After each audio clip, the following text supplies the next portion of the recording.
And welcome to the Alouettes Flightdeck podcast dedicated to Montreal Alouettes football, presented by our good friends over at Royal Retros, where you don't need a time machine in order to get some sweet, sweet throwback merch.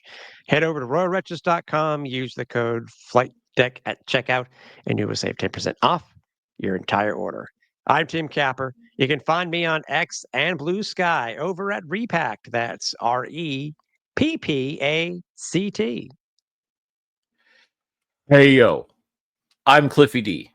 You can also find me on X and on Blue Sky at Cliffy D. Do you pre-plan that each show? You know I do. You know I do. I'm curious to know one of those times there'll be just a bunch of silence. You're like, "Yeah, I'm Cliffy D." Oh, you give me inspiration now. Maybe I'm just going to do that. It's copyrighted. Don't make me Patent send pending. that cease and desist.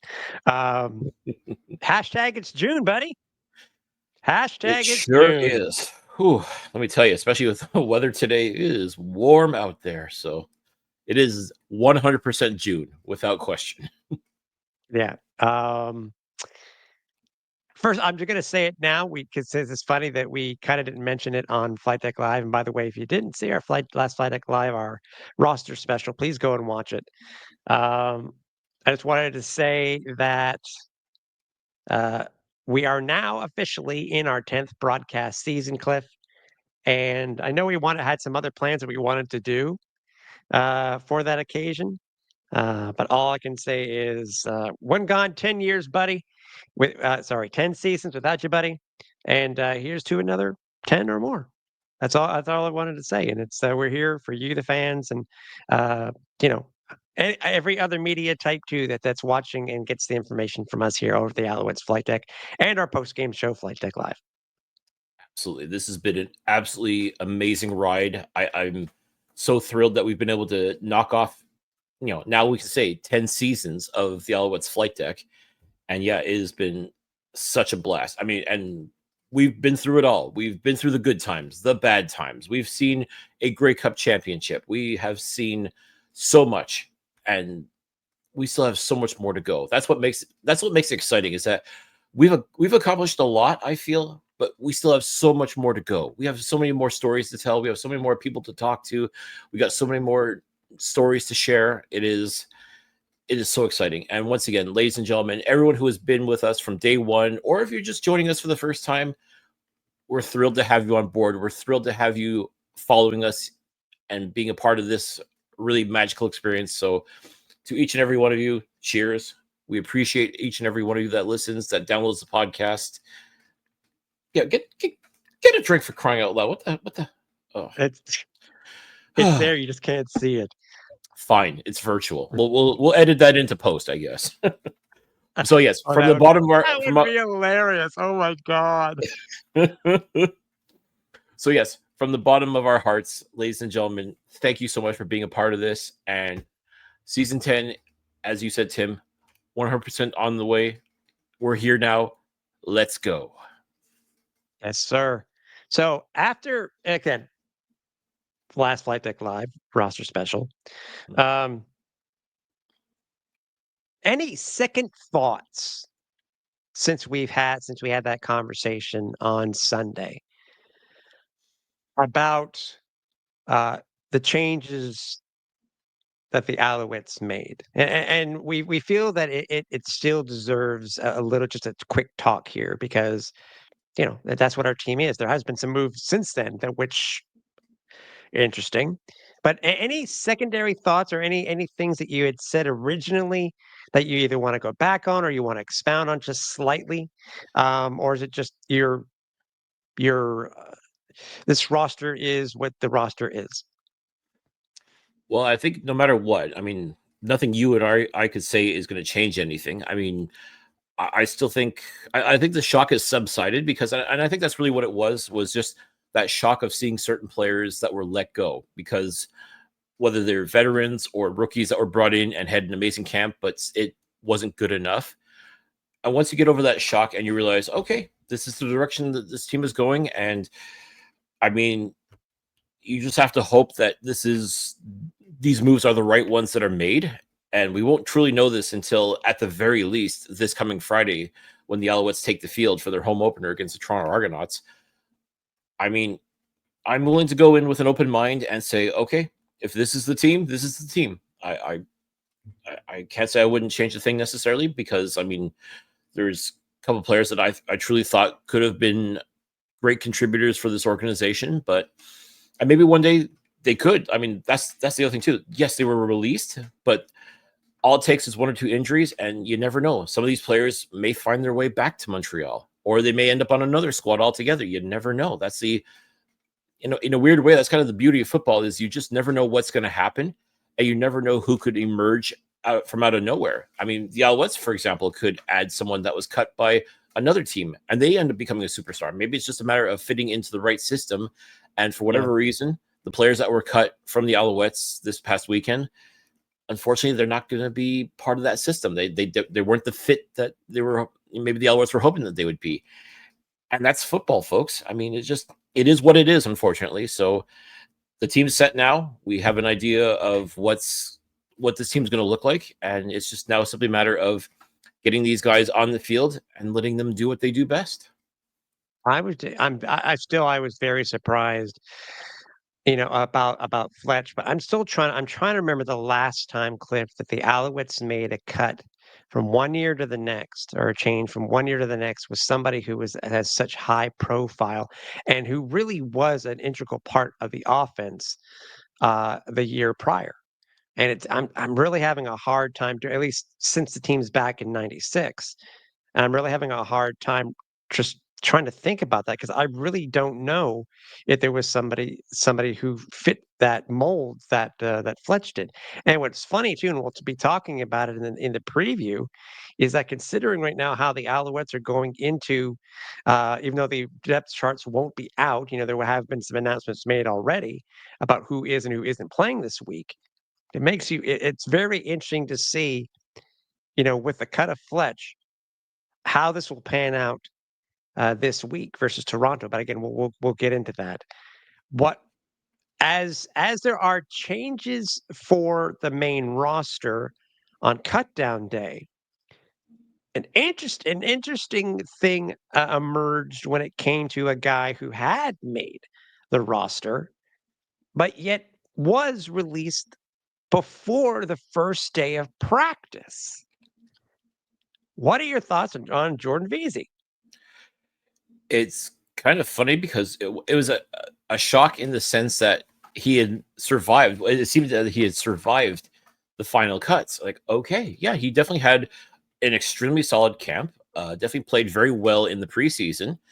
I thought, okay, well, that's not a surprise that he made the roster. And okay, then this is the direction the Alouettes are going. Then so be it. But then, as you said, the next day he was released just before the Alouettes had their first regular season practice of 2025.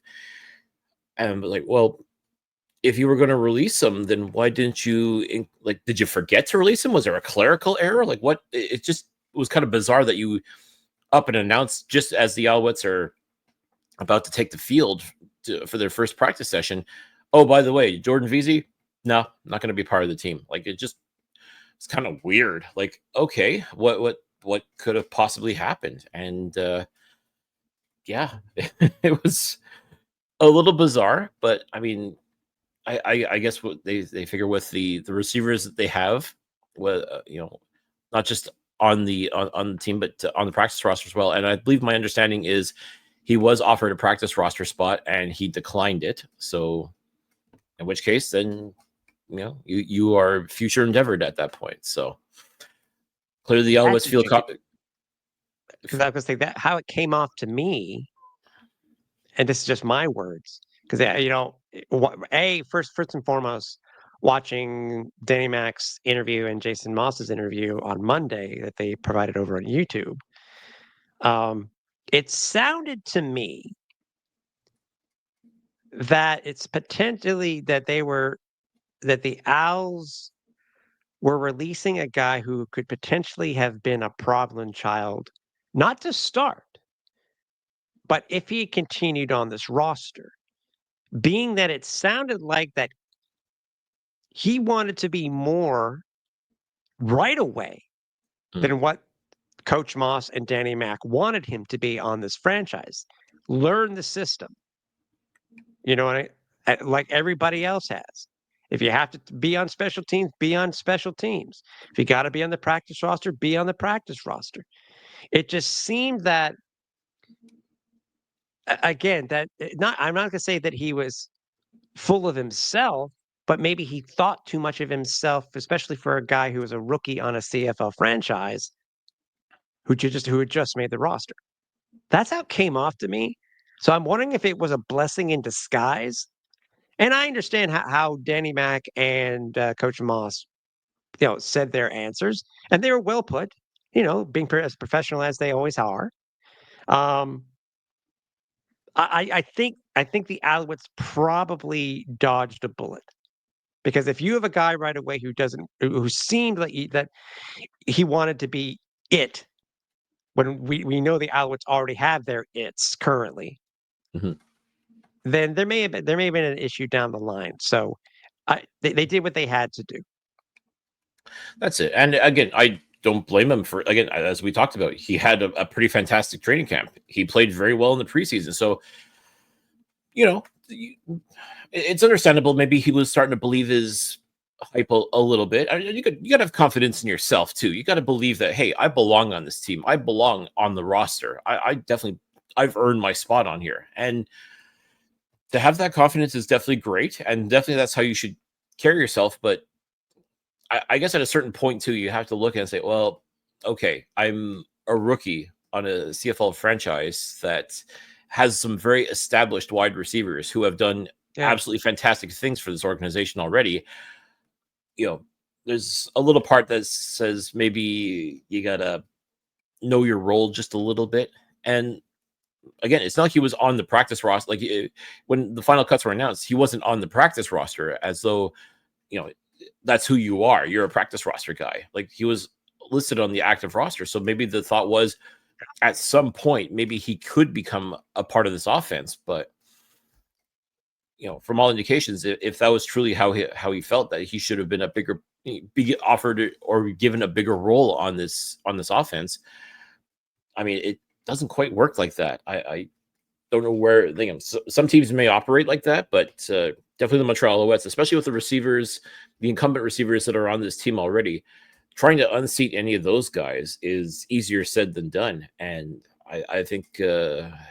Veazey, I guess, learned the hard way that no, you are who you are in our eyes, and you can either take it or leave it. And ultimately, he chose to leave it. So he may resurface. He may end up elsewhere, on another CFL roster, or maybe play football elsewhere in 2025. But I mean, talented as you are, I mean, if you're not going to, fall in line with what this team is looking for, and go along with their vision of where they see you in this organization, then yeah, ultimately you're going to be sent packing.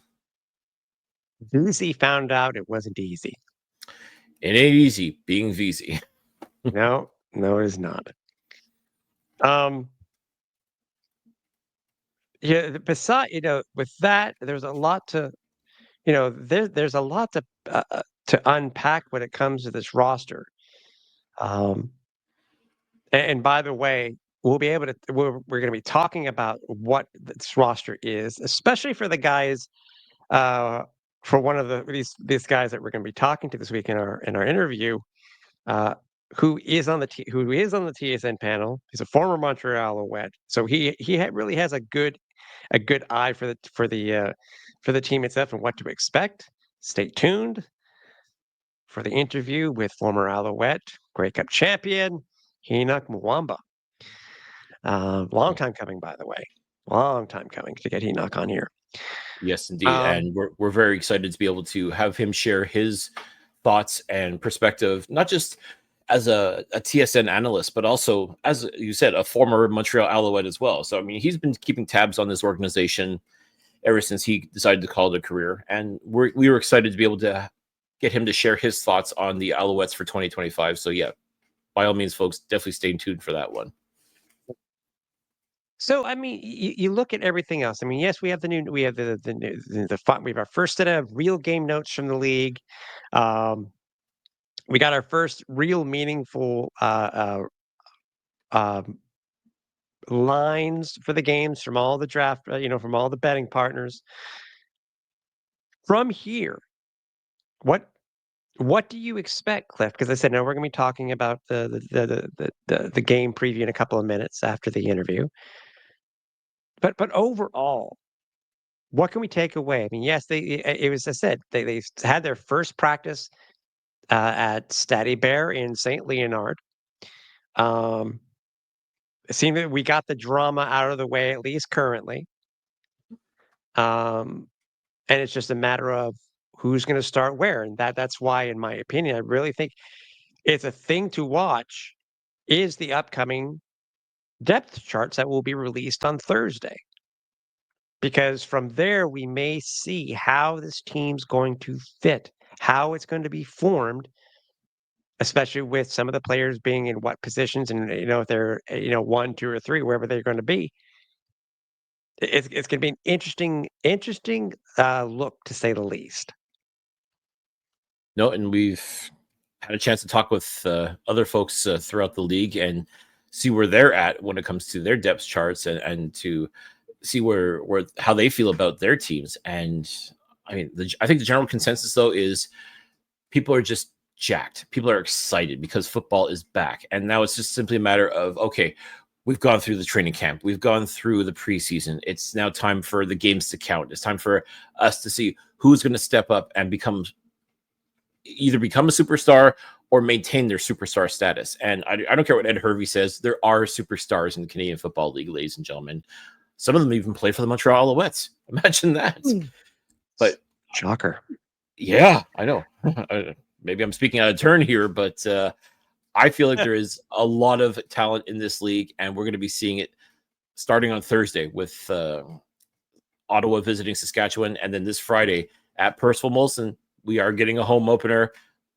The Montreal Alouettes will be playing the Toronto Argonauts, the defending Grey Cup champions, which is funny because once again, the defending Grey Cup champions don't get the home opener to start the season, which is always a little bizarre to me. I guess maybe I'm so used to seeing it from the NFL where the Super Bowl champions, it's not necessarily a rematch of the Super Bowl per se, but they at least get to host the very first game of the regular season.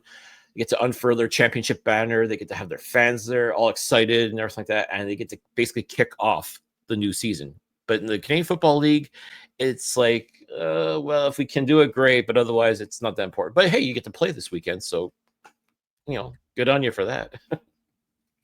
Oh, that's true. And speaking of at this time last year, we were basking, with the rings and stuff like that. Toronto hasn't even released their rings yet. I'm like, what? Yeah, I haven't seen any pictures online or anything like that. And it's No. funny because their home opener is next weekend, I believe. And the first, I think, 5,000 fans will actually get a replica championship ring, which that in and of itself is a hell of a concept. I mean, imagine giving away the replica ring as opposed to trying to, you know what? No, I better not. I'm not going to No, say anything. no. Yeah. But It is, listen, if you're an Argos we can fan, say this. Argos are continuing a tradition that they have done over the past couple of years when they've won the Grey Cup. We'll leave it at that. How about that? okay, and a tradition that the Winnipeg Blue Bombers have also participated in, and Yeah. again, more power to them and their fan base if Yeah. they're able to do so. So, but so hey, listen, if you're an Argos fan and you were maybe on the fence about whether you want to go to the game or not, I mean, that's a heck of a motivation right there. Is to get a Mhm. replica Grey Cup ring if you're one of the first. I think it was 5,000 they said, or even 10,000. But regardless, I mean, as if you need motivation to go and support your team, that's one hell of a bargaining tool right there, as far as I'm concerned. For you, what are the storylines going in? Because obviously, right now, for the Owls, we have a couple of guys who, we already know who's not going to be playing this week. But I think, to me, I think one of the biggest things to see is I'm sure they will make it be known for a player like Mustafa Johnson, who is still out with a knee injury, as it's being reported on the CFL injury report list for practice, Mhm, and some of the others, like Josh Archibald, I think Josh Archibald is a hamstring. mhm. How long will they be out? Because there really hasn't been any inkling yet, or any even hints on how long that these guys are going to be out. Now, this is, to be fair, this is the same as it's gone across the league. And I'll give another example is, former Alouettes defensive player Reggie Stubblefield. We know he's not playing this week either, based off the same reports, but we don't know how long he's going to be out. Mm. So I'm curious to know, is that really a story for you for the Alouettes to try to find out how long these guys are going to be out? Because obviously, as we know, Mustafa Johnson is an integral part. So, and we picked up Joshua Archibald for a reason too, as one of our big free agent signings. Yeah. Thoughts? Again, you talk about how important these particular gentlemen are, especially on the defensive line, which has gone through, I won't say a retooling so much as just, a tweaking, if you will, because Mm, you still got some absolutely incredible players on that line, like Isaac Adeyemi Berglund, Lual Ugalak, and the addition of Sean Oakman, among others. I mean, the Dylan Wynn too, also coming back into the fold. I mean, all these guys, just those four men alone, are an absolute force. As soon as Moose and Archibald get healthy and they can come in and contribute, like that's just making a good thing even better. And I think at this point, though, it's just about, the players that will be playing are going to want to showcase what they can do and ensure that they keep on playing. That they're not going to give up their spot just because a certain somebody who was injured is all of a sudden healthy and ready to go again. It's truly a matter of who can contribute right here, right now, and make an impact, and just get that discussion started right away as to just how fearsome this defense is and what they're capable, what these guys are able to contribute as a part of that. So that's what I'm looking forward to seeing more than anything else. And you can even apply that to just about any other position as well, because there's a lot mm, of incumbent players that are gonna we expect a lot out of them right off the bat. But then there's some new faces as well. We want to see what they can do. We want to see what they can contribute. And a great example of that is the running back room, which now that Walter Fletcher is no longer an Alouette, uh, you've got some new talent to evaluate, and you want to see what's going on there. And in addition, you also have an established veteran like Sean Thomas Erlington, who we know can do absolutely outstanding things because that's exactly what he did in relief of Fletcher last season. And in an indirect way, it was his outstanding play and his phenomenal training camp that I won't say necessarily contributed to the decision to get rid of Walter Fletcher, but it also made this coaching staff really had to consider which direction they want to go in. And the fact that STE was outstanding in training camp kind of made the choice a little bit easier for the Alouettes to show Fletcher the door, which, again, I know fans are still very disappointed about that, but to me, that the way you have to look at it from the team perspective is, well, we think Sean Thomas Erlington can be that guy for you. We think Stevie Scott can be that guy for you. We think Travis Stice can be that guy for you. You just got to give them a chance to showcase what they can do. And it really, truly does start this coming Friday against the Argos. yeah, that is true. Um, Again, this early in the season, there are too many storylines. Obviously, for the Alouettes, is Davis Alexander. See what he can do now being QB1. The return of Tyson Philpott, Mhm. and a few others. Obviously, the whole running back situation here in Montreal.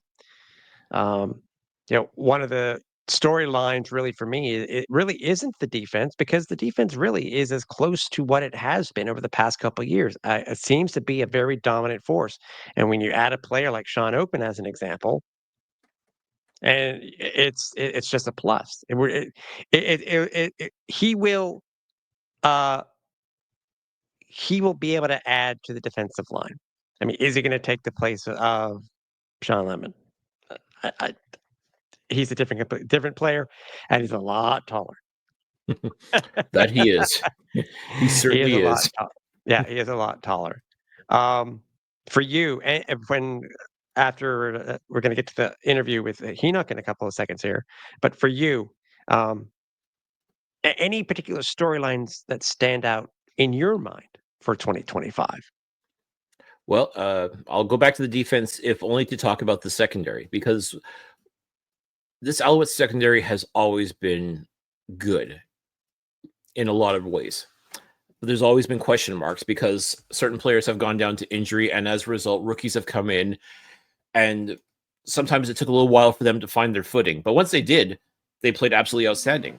And the one thing I'm definitely looking forward to seeing is Lorenzo Burns playing corner for the Alouettes. And I want to see if he is going to be the latest player that starts his rookie season, does not look good to start, and to the point where you're wondering what the hell this guy is even doing on the field, to all of a sudden finding his form and becoming an absolutely amazing player. Which, again, another player that had an absolutely outstanding training camp as well was Lorenzo Burns. And I'm curious to see, does that translate to success on the field? Does that mean he's finally got it figured out and he's able to do it in a real game situation against an opponent, as opposed to just looking good, working out against his teammates, which essentially is what training camp is.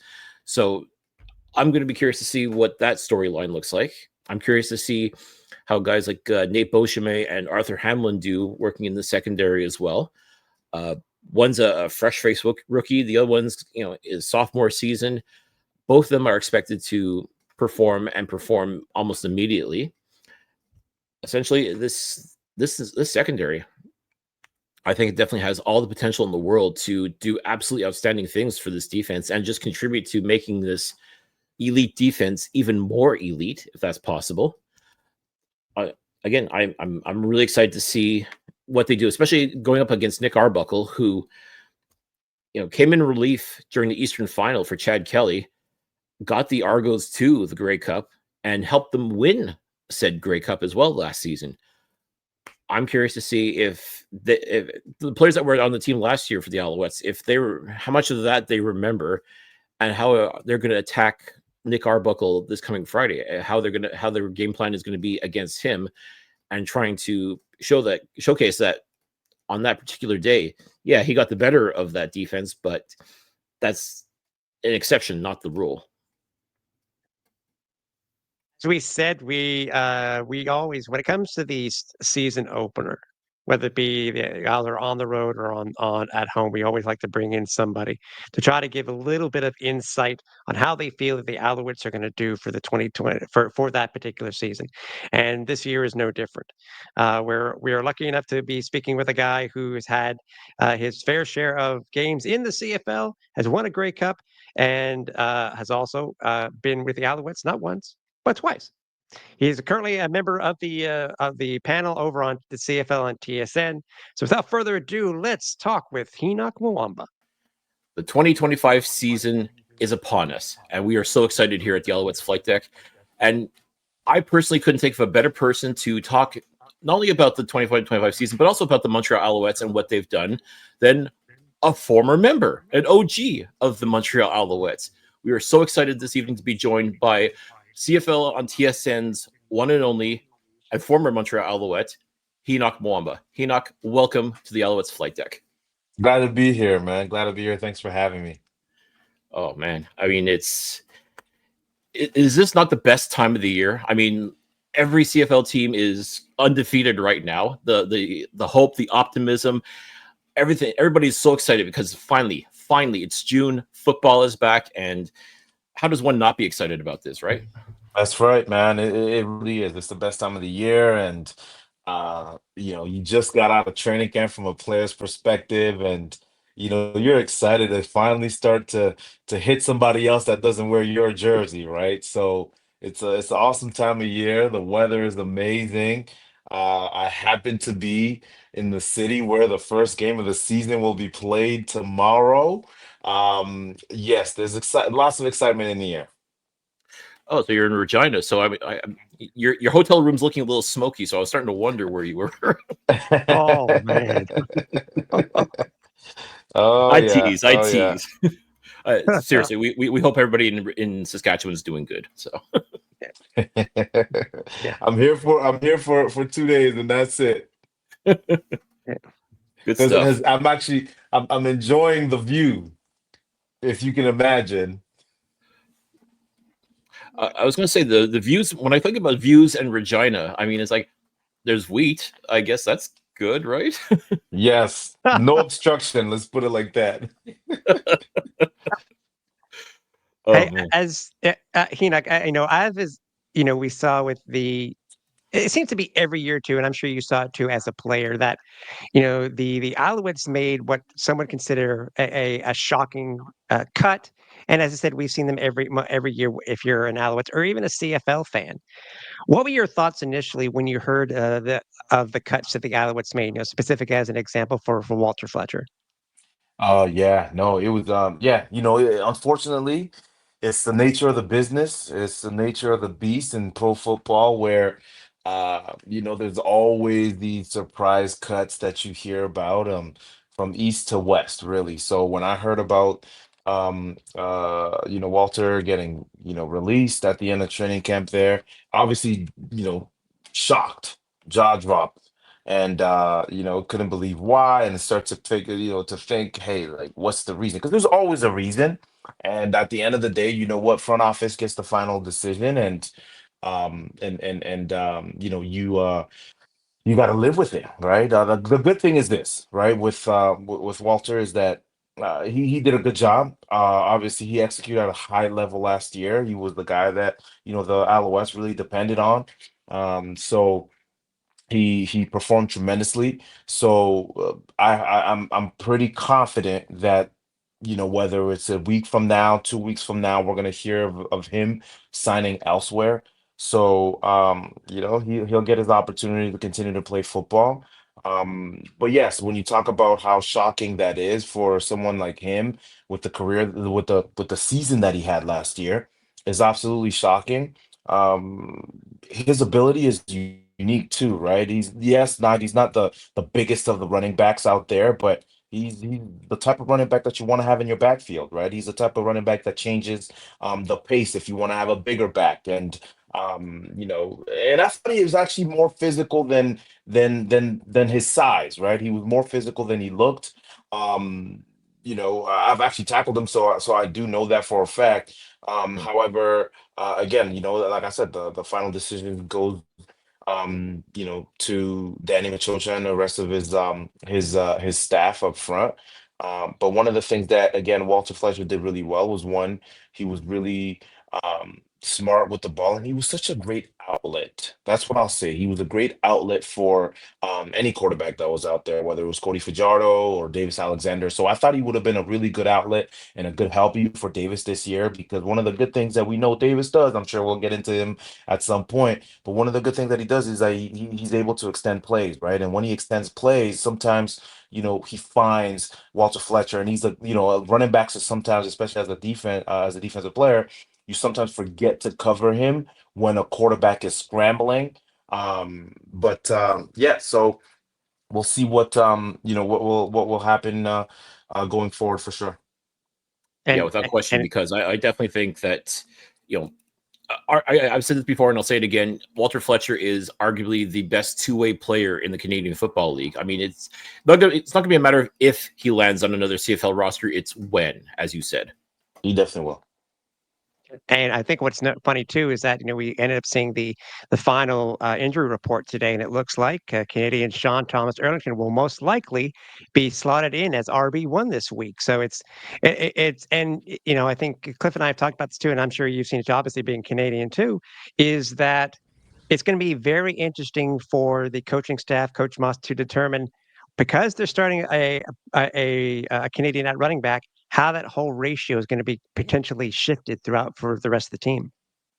Yeah, no, absolutely. I mean, it's always a huge asset to have key contributors that obviously are Canadians, but at that position, especially at running back, we saw what Harris was able to do with his career. We see what Brady Oliveira is doing and how he's then helping his team as well.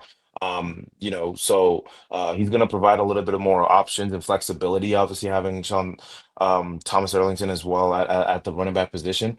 And you know what? I think people overlook how good he actually is himself.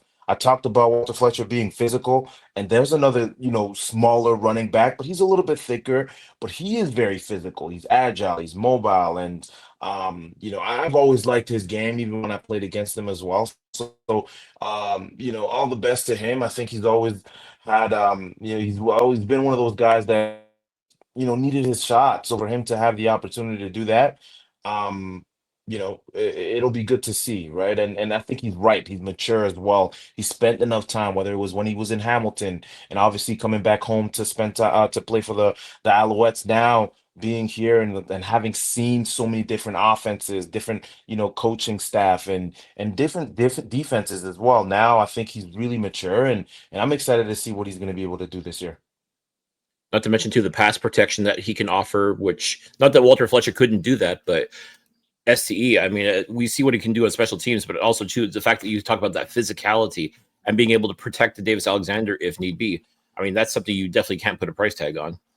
Totally. That's what Danny Machocha is attributing the release to Walter Fletcher to, is that, he felt like the running backs that he kept, whether it's Tice or Scott or Sean Thomas Erlington, are better pass blockers. And, I know this for a fact. A lot of coaches, a lot of offensive coordinators, they always harp on the fact that they want their running backs to block the ball.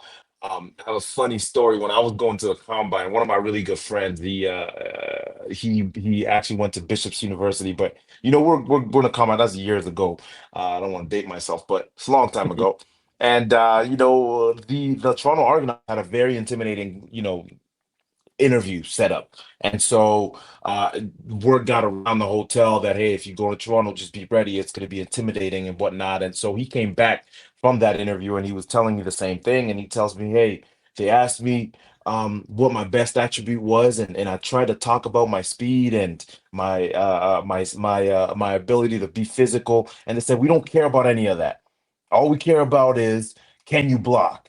Right. And so that was one of the first times that he started to realize how important blocking is. Anyways, I say all that just to say that Danny Machocha put a lot of emphasis on blocking, and obviously he wants to protect his quarterback, his the quarterback of the future. That's as it looks like with Davis Alexander taking the helm, and so that's what that message is sending to me.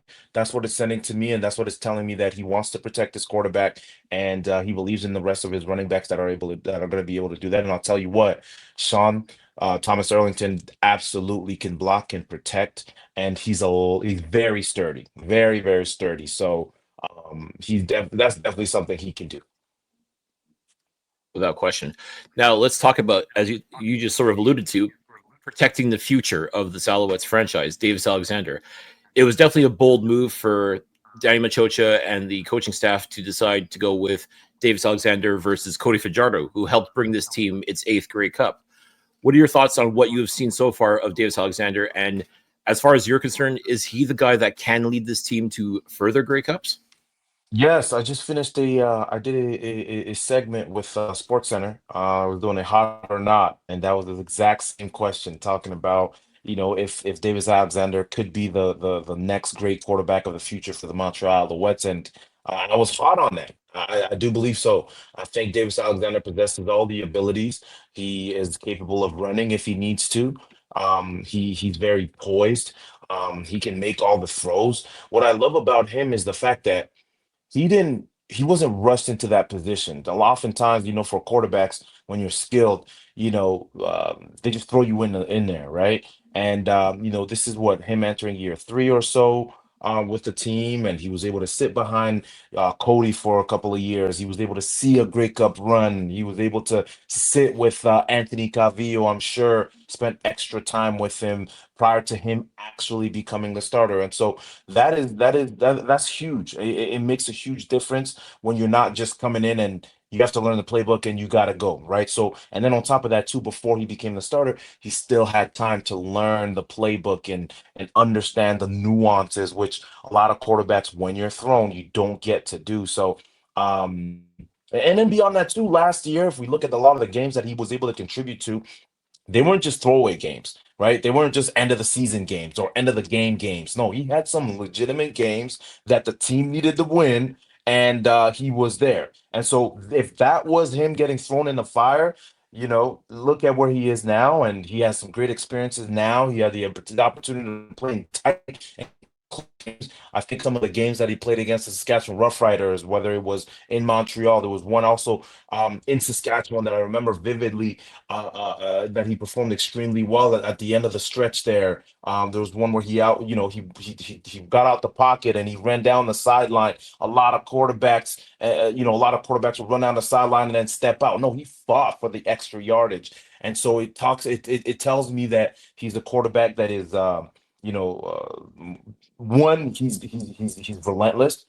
Two, he's physical, and he'll do anything to get the first down. So it speaks a lot. Now, look, it's different when you're a backup quarterback and you got a lot to prove. There's something to be said about when you're a backup quarterback, but now you are the quarterback of the team, your quarterback of the future. So it's going to be interesting to see if his mentality has changed, right? I haven't talked enough about that, but it's going to be interesting to see if his mentality has changed, because now there's a lot of responsibility that are on his shoulders, right?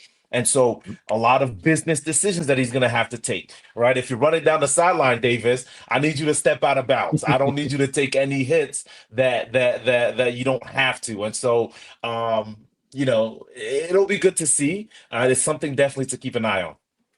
Now, I got to say, he's rocking your number 10. Is he doing you justice wearing that number 10? You know what? I was pleasantly surprised when I saw him getting on the field. I didn't like to see my number on a quarterback. I'm not a huge fan of quarterbacks.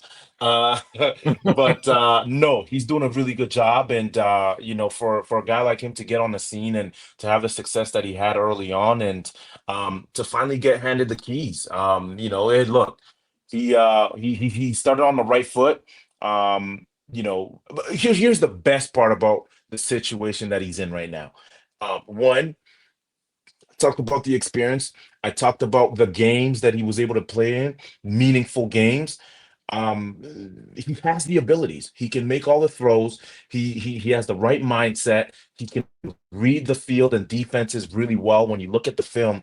But more than that, he's in such a good place because behind a great he's playing along with a great defense, right? And so even if he does make mistakes, which are bound to happen, look, it's his first year starting. He's not going to be perfect, but everyone has a lot of confidence in him. But he has a great defense behind him that over the last 2 years has performed tremendously, and I expect them to play even better this year on year three with with that system. And so it's going to be interesting to see when he finally settles and finally gets comfortable, how he's going to be able to react. But I'm excited for his opportunity for sure. He's gonna. I think the O line and the defense complement each other, and you have to. You really do in order to get the wins throughout the year, right, Enoch? I mean, and speaking of defense, you've had your fair share of great defenses that you've been on. Let's talk about the Alouettes defense here, because in the CFL, every year to year, technically yes, it's a brand new team. But if you're able to bring back basically 90 or 95% of your starters from the year prior, and then you can bring in some guys that do complement your guys and make it even better. I can only imagine what your thoughts are on this Owls defense going into the regular season. No, I love it. I love it. And I think that they're just going to take another step forward, right? Somebody asked me a long time ago, hey, what was the best defense that you played under? And when I look back, and one of my favorite defenses was in Montreal. I played for Coach Stubler, God rest his soul. But one of the reasons why I enjoy playing with him, now there's the other teams that I enjoy playing with as well when it comes to defense, but I enjoyed that year because he allowed me to make a lot of decisions on the field, right? If you're a coach and you're coaching a defense in particular, you want them to have freedom. You want them to be able to understand it in a way where they can anticipate it, right? I spent so much time with Coach Stubler that I would get on the field and I would think how he thought because I would know what he was thinking because I would spend so much time with him. And I would come back on the sideline and say, Coach, remember when we talked about this? I think it's the perfect time to do that. He said, okay, great, Enoch. If you see that, you can make the check. And he started to kind of give me the freedom to make checks on the field. And that was one of the first defenses that gave me that much freedom. And I think when you get to year 3, right, in a system with the same coordinator, with the same rules and the same system and the same language, it allows you to do that. And there's other teams where I've been on, I said, hey, coach, can we check this? Can we do this? They said, Enoch, I know you're ready to do that, but that defensive line isn't ready. But DBs are not ready to have that communication just yet. So we're going to have to hold off. And sometimes, it takes a whole year to be able to do the certain changes and audibles on the go on the field.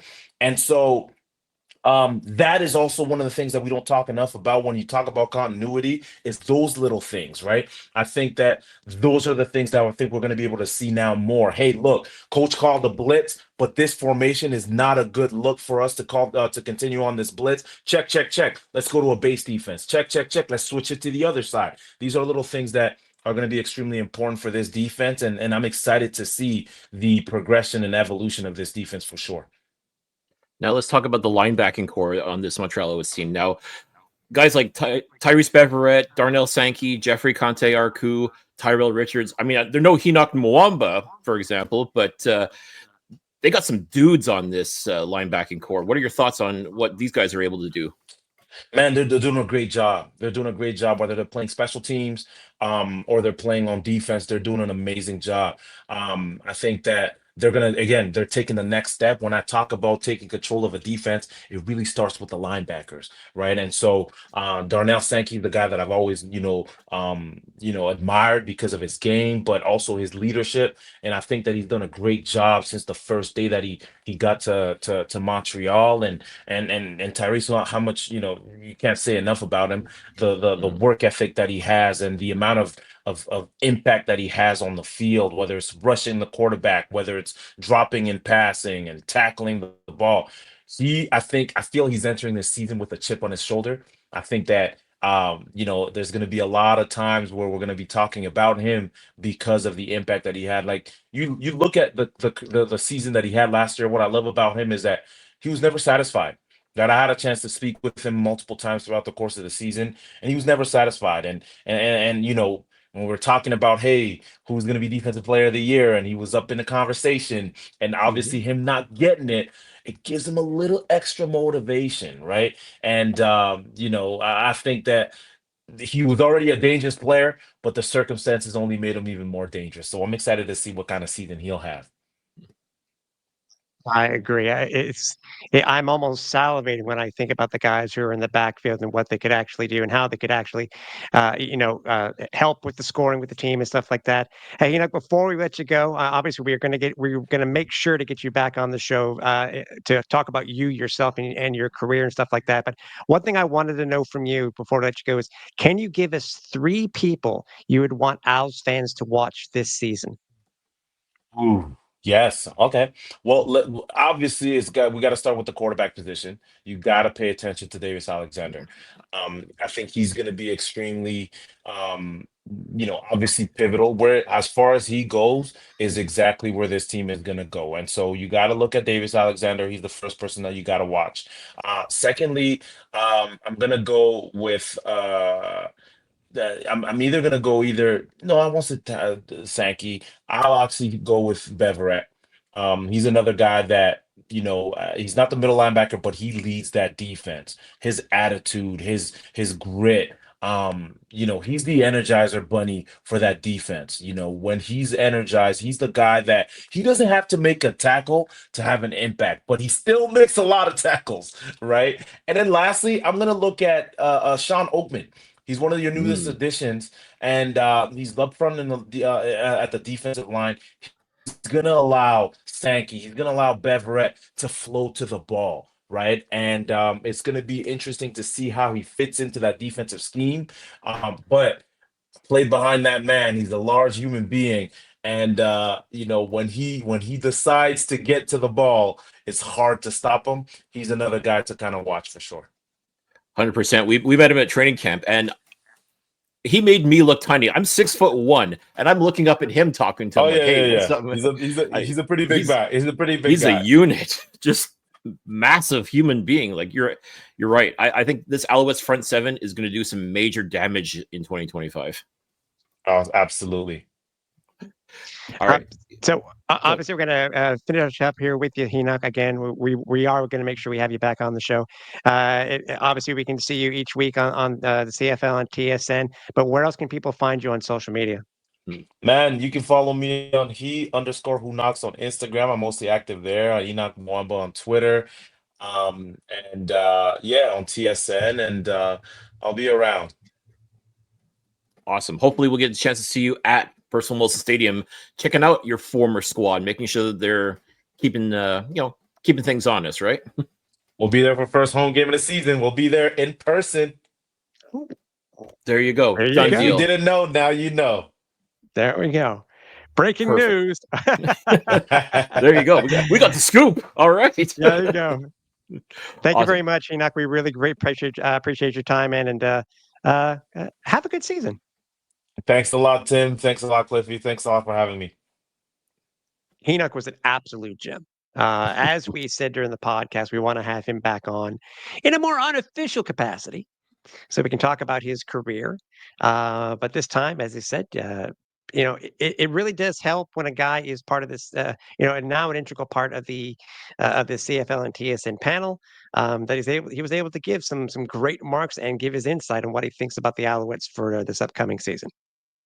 Yeah, definitely. I mean, you can tell Henoc, he absolutely loves talking football. He loves being able to impart his wisdom and again, getting it from his perspective, someone who's gotten into a uniform and he's been out on the field and he's seen it all. I mean, he's seen teams at their best, at their worst, and he's been able to preview all the teams that will be taking the field this coming weekend. And for him to be able to share his perspective on what he sees with this Alouettes team is invaluable. So again, thank you so much, Henoc, for coming on the flight deck, joining us. Definitely appreciate it. And without question, and I hope it's going to be sooner rather than later, but we'd love to have you back on, talk about your amazing, no doubt, Hall of Fame career. I don't remember exactly when he officially retired. I think it was 2023. So I think he's got another year or so to go before he's 24. It's 24. Was it 20? Okay. It was February. I think February of 24. All right, I stand corrected. So, okay, he's got a little bit to go before he can be considered to be nominated for the Hall of Fame, but it really is just going to be a matter of when, not if he's in there. By the way, with him breaking that news too, that it sounds like the CFL and TSN panel is going to be in Montreal on Friday. I'm curious to know where they're going to set it up.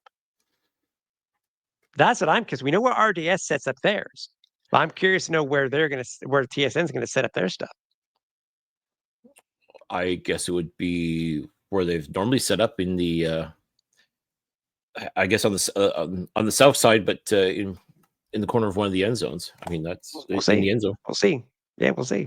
So, don't forget we are on social media. You can find us almost anywhere. Just check your podcast aggregate and you'll find the show there. You can also find our entire archive over at www.alouettesflightdeck.ca. You'll find us on X and Blue Sky over at Alouettes FL Deck, over on Facebook, Facebook over at Alouettes Flight Deck Pod, and Instagram and YouTube over at Alouettes Flight Deck. Don't forget, when it comes to YouTube, you can find not only the audio version, the full broadcast video version, and you can also find our post-game show, Flight Deck Live, where it is an absolute joy to come to you wherever the Owls may be, home or away, to give you our thoughts on the game that just happened. And speaking of, don't forget, the Owls are at home.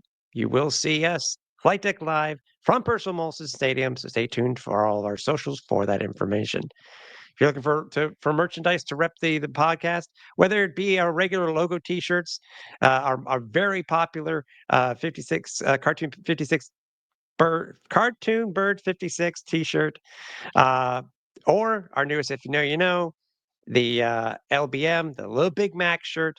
They all can be found there over at flightdeckgear.ca. And lastly, once again, we want to thank our presenting sponsor, Royal Retros.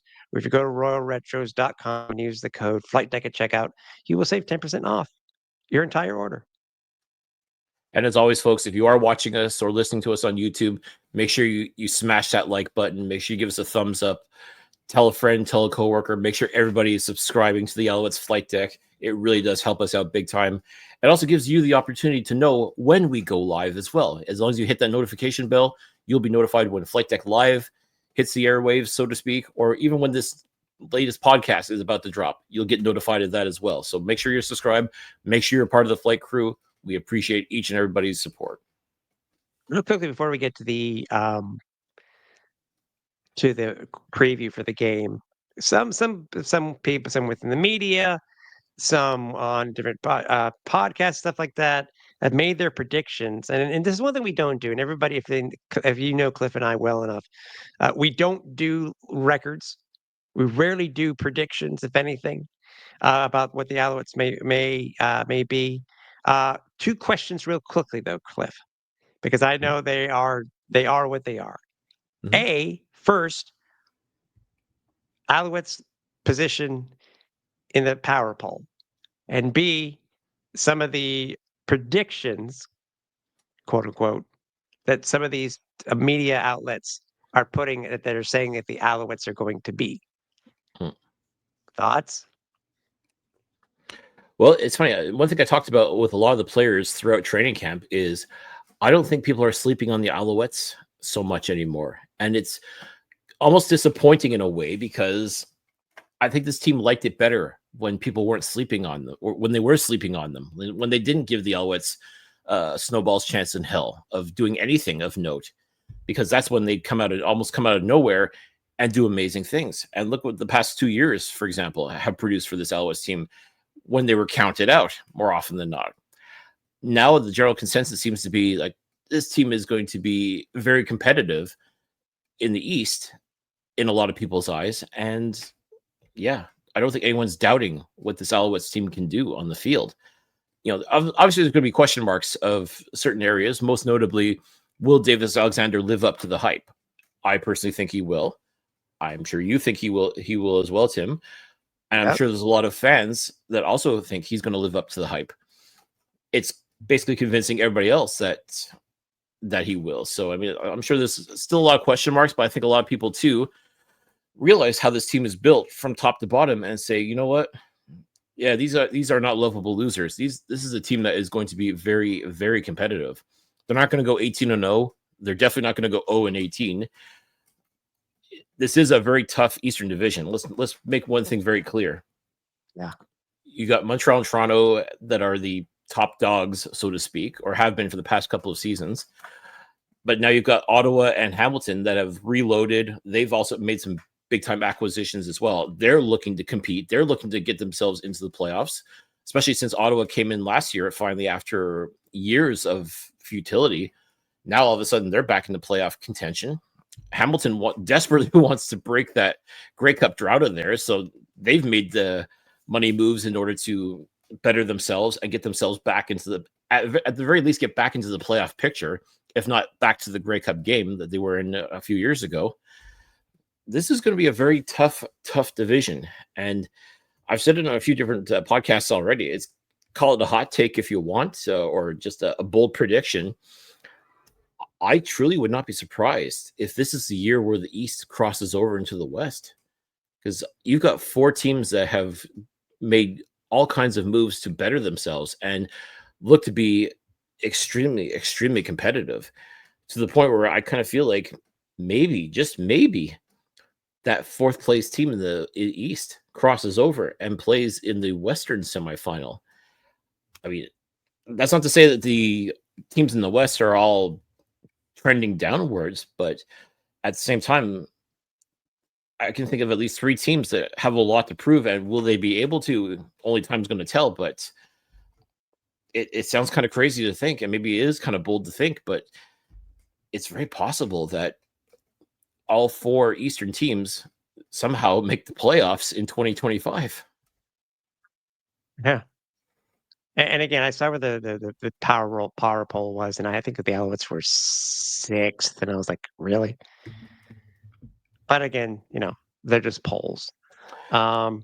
There's a whole formula to it, and I can't say I agree or disagree with I've never been one to pay attention to any of that stuff. I think it's just Yeah. fodder just to get people talking, get people, maybe even piss people off a little bit. Like, hey, how dare you rank my team this? Like, well, it's all about getting a discussion going, a talking point, if you will, to generate excitement and interest in all 9 teams, really, when you think about it. But if you feel your team was disrespected, let us know. Let us know what you think. Where do you think the Alouettes should be ranked? Where do you think they will be ranked in 2025? I mean, it's so funny. This is what I love about this time of year. Every team is undefeated. Every team has a chance to be a Grey Cup champion, or every team has a chance to completely fall flat on their face. Yeah. But we won't know until the games get underway, and it's kind of exciting to think. Like, I think this Alouettes team, the way that they're built right now, they're definitely going to be competitive. They definitely have an opportunity to replicate what they did last year and possibly put together the best possible record of the Canadian Football League. Although one has to wonder, it seems like the thing to do if you want to win the Grey Cup is to be an Eastern team in second place, host that Eastern semifinal, go to the top dog in their house, beat them, and then you go to the Grey Cup and win it. So you have to wonder, do you want the Alouettes to be in first place, or would you rather they be in second place and follow that exact same scenario, which has worked for the past 2 Grey Cup champions? Again, only time will tell just how the season unfolds, but as I said, this is such an exciting time of year, and I'm just so beyond jacked that football is back. I agree. Quick thought on the Alouettes only having 1 player in the top 25 in TSN's top 50. And that would be Ty Everett, by the way, at number 6. 26, by the way, 26 is Tyson Philpott. But thoughts on that? Again, these polls are a glorified popularity contest. I mean, people hear names and they think, okay, that's a lot of names were omitted from that list, and it's clearly done to, as I said, drive that conversation, to get people talking, maybe rile them up a little bit. Like, oh, how dare you? He should be a lot higher. That guy should be a lot lower. This guy shouldn't be on the list. What the hell? It's all meant to get people talking, get people excited, and I pay no mind to it, to tell you the truth. I mean, listen, we both thought that Tyrese Beverett and Roland Milligan should that battle in the CFL awards for most outstanding defensive player, that should have been the MOP battle right there. And a lot of people feel the same way. And I'm sure if you ask Tyrese Beverett, he's not even thinking about polls. He's not thinking about awards. He's not thinking about this stuff. He just wants to go in, and he's probably a little pissed off himself too. Like, I think he's going to come in this season and just blow the doors off of everyone. I think he's going to continue what he did last year and even improve upon it. I'm excited to see what Tyrese Beverett can do. And if you want to rank him 6th in your precious little poll. Sorry, fourth. Okay. Listen, a little better. I guess he's top 5, and not number 5. But yeah. I don't know. I think the players get a kick out of this, and some of them don't even need bulletin board material as far as I'm concerned. But if you want to give them a little bit more, if you want to give them that little chip on their shoulder, then hey, have at it. It's all going to come out in the wash at the end of the day. So I just laugh at it. That's all I can do. I'm like, okay, if that's you want to rank all these players, go for it. It gives people something to talk about, right? Exactly. And I'm still going to say this is my hot take. Brady Oliveira is number 1. Nope. Listen, I don't think he's. No, it's very similar to how I felt last year with the postseason awards that he won last year. No. So that's my hot take. No, and listen, he may even take that statement that you just made and use that as motivation. You never know. And hey, if he does, more power to him. But sooner or later, give it a couple of weeks, because let's not forget, the first week of the regular season is essentially the 3rd preseason game. Let's not cast any aspersion otherwise. It's going to take time for teams to gel and find their footing and everything like that. So I mean, you to get to blow things out of proportion based off the first game is absolutely ridiculous. So, I mean, you just have to appreciate it for what it is. Football's back. Your team's going to play hopefully this weekend, unless you're Winnipeg. Then you're going to have to wait till next week. But your team's back in it. They're playing football for you again, and you just got to revel in it and, let the season unfold the way it's going to, because this will be a very exciting football season. I can feel it right now that I think we're going to see some pretty outstanding things, not just from the Montreal Alouettes, but I think all 9 teams are going to have those holy cow moments where they're just doing something absolutely outstanding. And we're going to see some absolutely phenomenal games. So I'm just excited to get this going right now. Alouettes and Argos open up the Alouettes portion of their schedule on Friday at 7:30 over Percival Molson Stadium on TSN, RDS, and CFL Plus. They have the F-18 flyby, which seems to be becoming an annual tradition for the Alouettes. And I'm all for that too. Yeah, I just need to remember to get out there, because where our seats are, as people know, or they're underneath the overhang. During that time, we just need to go out there slightly right before it occurs and just feel the engine just rumble through our bodies, because it's such an adrenaline rush. It really, really is. It is. You don't just hear, like, you don't just feel it. You hear it too. I mean, it hits all the senses, and at that point, you're just like, "Let's go!" Like, it is awesome. There is no question about that. It's just that flyover, and they do it twice. That's the best part too. It's like as soon as the anthem's finished, one whoosh right by, and then circle around one more. Just in case you might have, for some reason, missed it. They do another one, and it's just right there. At that point, you are jacked. You are psyched. You are ready to go. You're ready to run through a wall at that point. It is absolutely phenomenal. The weather will be absolutely perfect. Thank you. 27 degrees supposedly tomorrow at kickoff. Amazing. As I said, it's June. Didn't feel like it earlier though. Anyways, we're beyond that. That was then. This is now. Yeah, Davis Alexander is going to be starting as QB1 for the Alouettes. His first start since mid-season last year. Thanksgiving. Yeah. Was it Thanksgiving? Was Thanksgiving? Yes. Yeah. Yes, Either way, it's his first start since last year, and they go up against a guy, not Chad Kelly, but up against Nick Arbuckle, who did finish off the game and brought Toronto, they beat Alouettes in the East Final, brought them to the Grey Cup, and he won the Grey Cup.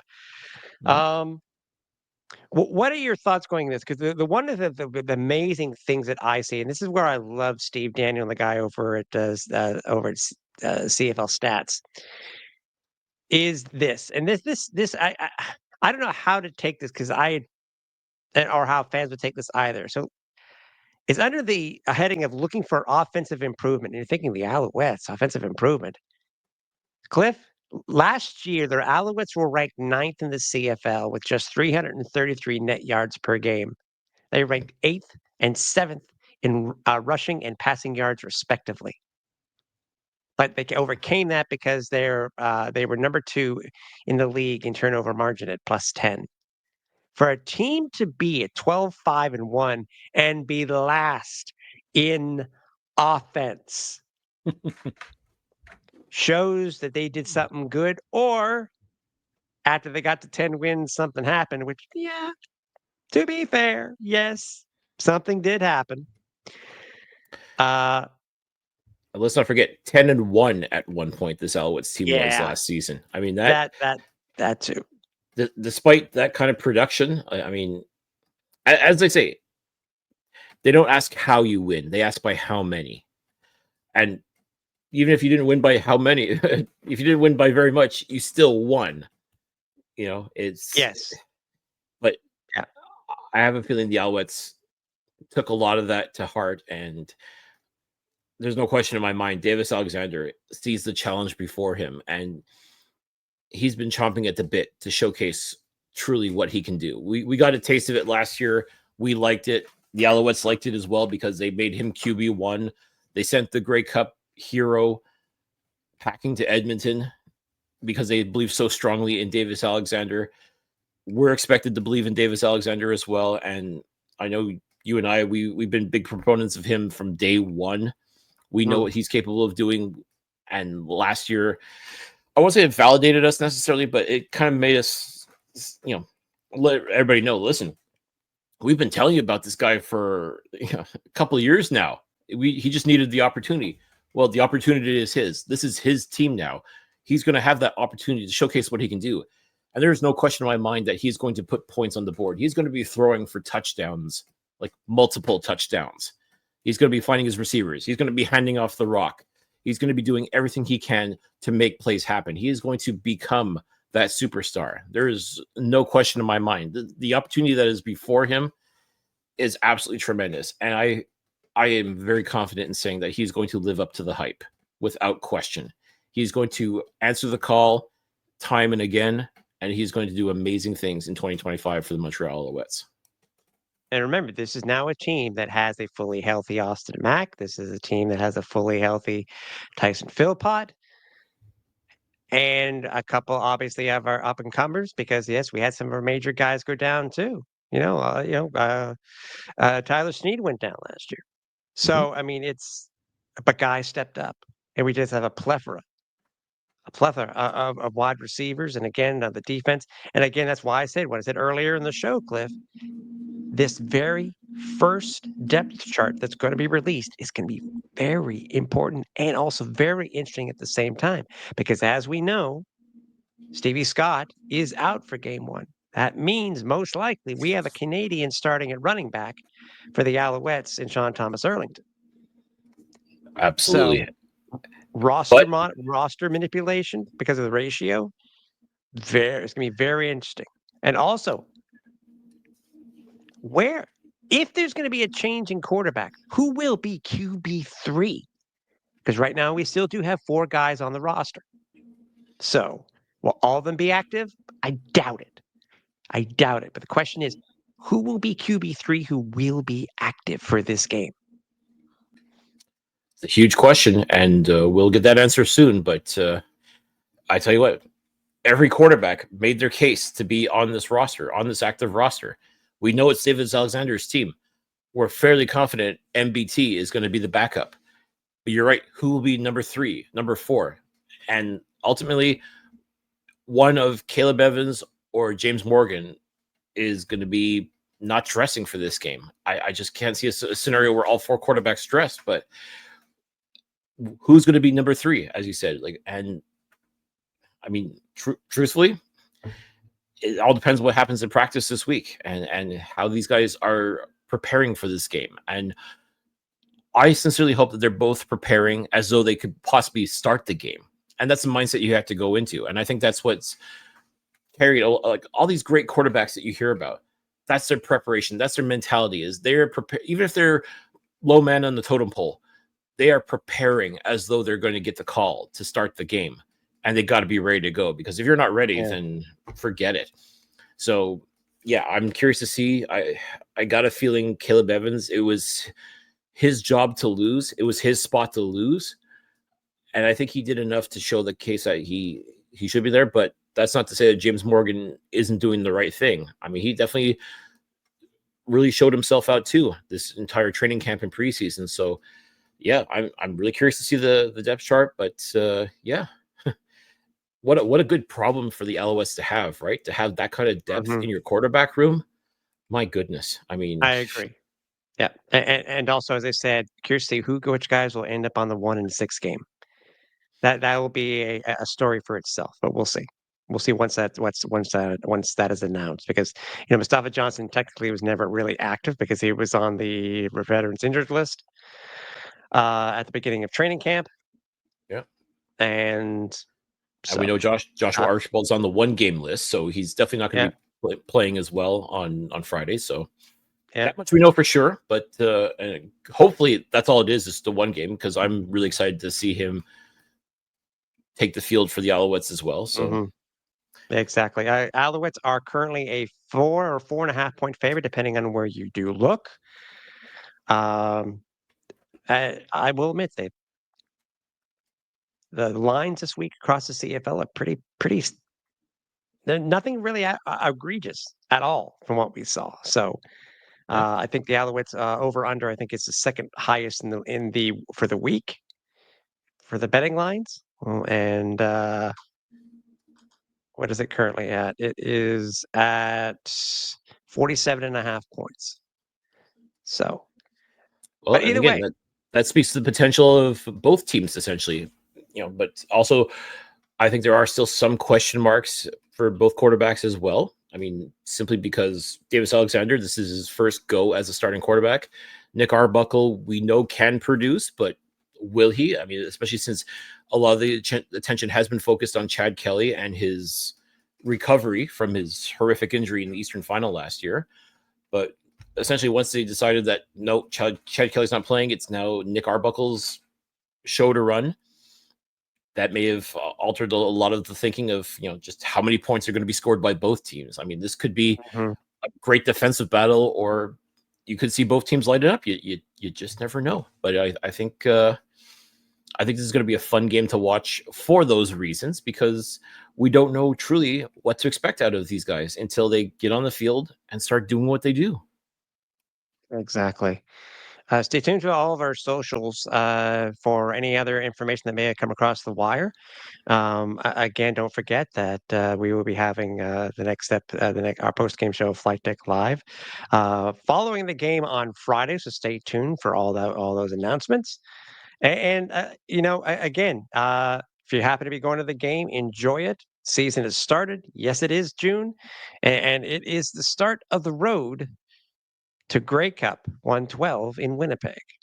So Absolutely. enjoy it. And how crazy is it that it feels like the first time in a long time that the Alouettes are opening the season at home so early?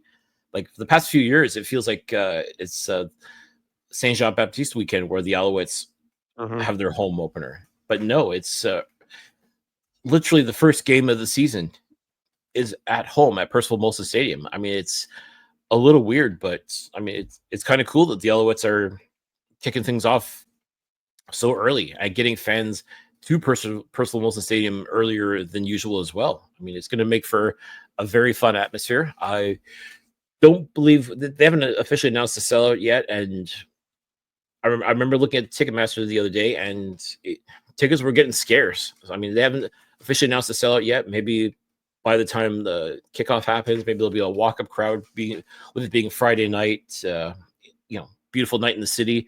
Maybe people will decide last minute, oh yeah, I gotta go see this game. I can't just watch it on TV. I gotta go watch it live.